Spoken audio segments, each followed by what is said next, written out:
Heidegger habla, o tú lo citas en tu mismo libro, sobre el concepto de agradecer. Partíamos con un poema de Charles sobre dar gracias. Me da la impresión a mí, por eso me impacta tu poesía, y me interesa mucho este fenómeno que se haya agotado este libro en Buenos Aires. Significa que hay un público que está buscando una poesía que da gracias. Si tú le preguntas o hacemos una encuesta hoy día en el mundo, ¿qué son los poetas? La imagen es seres malditos, oscuros, que escriben desde su ombligo, desde el desgarro y desde mucha poesía, mucha ironía, mucho escepticismo. Sin embargo, es sorprendente encontrarse quizás con una sed de una poesía que dé gracias de nuevo. Sí. O que celebre, ¿cómo llamarlo así? No, sí, es la idea. O sea, lo que pasa es que solamente cuando se penetra en esa idea de que yo jugué con esa imagen de que uno nace, o sea, nacer para mí fue el recibirme. Y morir, bueno, es el misterio ese. Pero, y esa idea de que todo me está llamando, ¿a qué me llama? O sea, para mí la realidad es dativa, se está dando todo el tiempo a que la cojamos en la palabra. Entonces cuando empezás a penetrar ese misterio de gratuidad, de que estás pero no te pusiste vos, a la gratuidad tenés que responder con la gratitud. Y Lógico. yo a esta altura de mi vida, antes pensaba que era la paz, ¿no? Pero a esta altura de mi vida me doy cuenta que el sentimiento más profundo es la gratitud. Es como ese plus de celebrar el hecho de ser sin merecer, por así decirlo. ¿No te parece que si, así como la filosofía quedó estancada en el lenguaje, o en una especie como de autismo de mirarse el ombligo, también una parte importante de la literatura occidente se ha quedado en el lamento, en la queja, y se ha perdido la oportunidad de usar la palabra para celebrar? Absolutamente. Nietzsche lo plantea fantástico en el primer libro de Zaratustra, cuando tiene las tres imágenes, el camello, el león y el niño. Entonces el camello es el que carga con la ley, el tú debes. El león es el yo quiero, me rebelo y ataco al camello. Y él dice, pero mientras el león sigue atacando al camello, queda en el mismo círculo. Claro. Con la diferencia que cree tener buena conciencia porque critica, pero no cambia.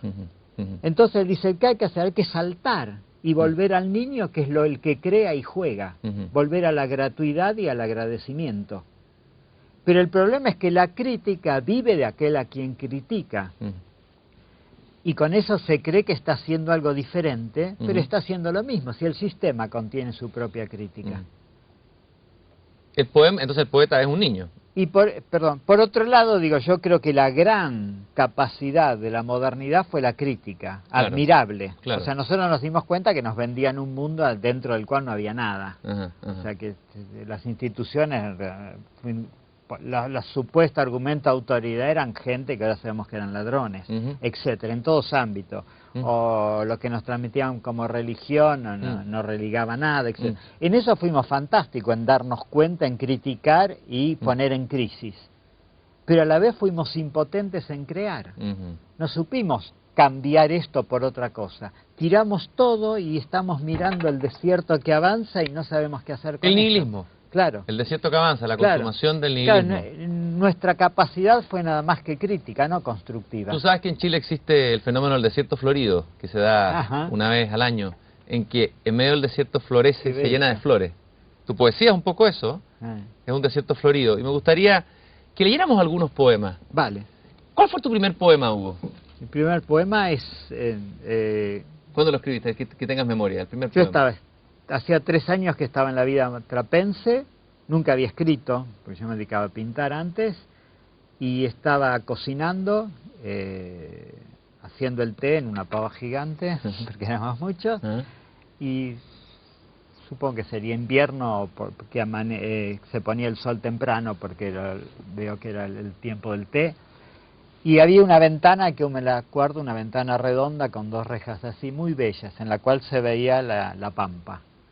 Y se ponía el sol y, o sea, como una respuesta a eso, yo diría, a la belleza que acontecía, era como sin ningún pensamiento, no dije voy a hacer tal cosa, sino que tomé un lápiz y escribí, se pone el sol tras la ventana de la cocina, el té está casi listo. Hermoso. Y al terminar eso sentí como que había entrado en una expresión. ¿no? Como que un rebote de la realidad que se llevaba a ser dicha. Me imagino que, a ver, tú conversas con muchos poetas, San Juan de la Cruz, con Celan, etcétera, que la poesía china, la poesía japonesa debe ser Sí. una de tus fuentes, o... Sí, yo me siento muy afín con la japonesa, no tanto, pero con la poesía china. A mí me gusta mucho esa cotidianidad y sobre todo ese no comentar, ¿no? Yo diría que en realidad lo que me interesa de todo ese mundo es la posibilidad de una poesía sin el autor, ¿no? Y eso es una tarea interesante porque lo que hemos hecho, o lo que ha hecho también la modernidad, es hinchar el yo del poeta. Bueno, Es el poeta casi más importante ese que el poema. el autor quiere decir la autoridad. Ajá. O sea, el hecho que yo tengo autoridad sobre mi obra. Ujú. Digo, no, ahí aparece el problema del autor y el problema del sujeto que se refleja en el lenguaje, que esa idea de que es un autoconocimiento, o esa idea que es expresión de mí, esa idea de que me pasa a mí. Mientras que yo creo que uno es eso que pasa desde uno, pero lo de todos. O sea, el poeta es un instrumento, entonces. Un pararrayo, como decía Hölderlin. Sí, por ahí las imágenes ya no me gustan. Yo diría que es una abertura donde las cosas se encuentran en el espacio donde resonar. Casi dirías es una abertura sinfónica, donde las voces encuentran una voz que las diga, ¿no? Abramos entonces, y ya cerrando esta conversación, le damos unos 2, 3 poemas para que se abra aquí en cámara el milagro de la poesía de Hugo Mujica. Vale. Orillas. Afuera ladra un perro, a una sombra, a su eco, o a la luna para hacer menos cruel la distancia. Siempre es para huir que cerramos una puerta. Es desierto la desnudez que no es promesa, la lejanía de estar cerca sin tocarse, como bordes de la misma herida. Adentro no cabe adentro, no son mis ojos los que pueden mirarme a los ojos, son siempre los labios de otros los que me anuncian mi nombre.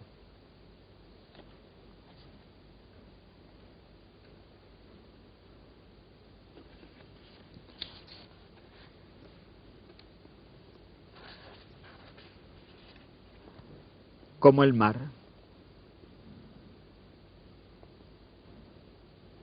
Como el mar, como su derramarse playas para permanecer en sí mismo, así el alma en la vida, pero sin albas ni estrellas que se reflejen, sin luz alguna que ciegue su transparencia.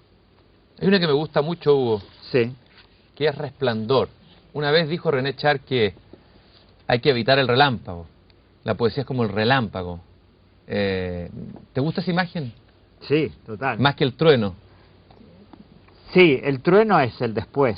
Ajá. El trueno es la sombra del relámpago. No, claro, Heidegger tenía en su cabaña el relámpago, la frase de Hölderlin, el relámpago lo guía todo. Sí, yo tengo el único poema que llamé Poética, que es eso, ¿no? Como que el relámpago enciende su propio apagarse, ¿no? Esa idea de que todas las cosas tienen un momento de resplandor que si la captás, viste lo que contenían. Si no lo captaste, te queda el ruido, el trueno. Resplandor. Léalo tú. Ya anoche, caminando, vi el instante de un relámpago sobre el charco de una calle. Cerré los ojos y blanca e inmensa y a la vez serena se encendía un alba. Hugo, yo quiero agradecerte Al contrario. por este resplandor, por estos relámpagos. Gracias y bienvenido. Gracias a ustedes.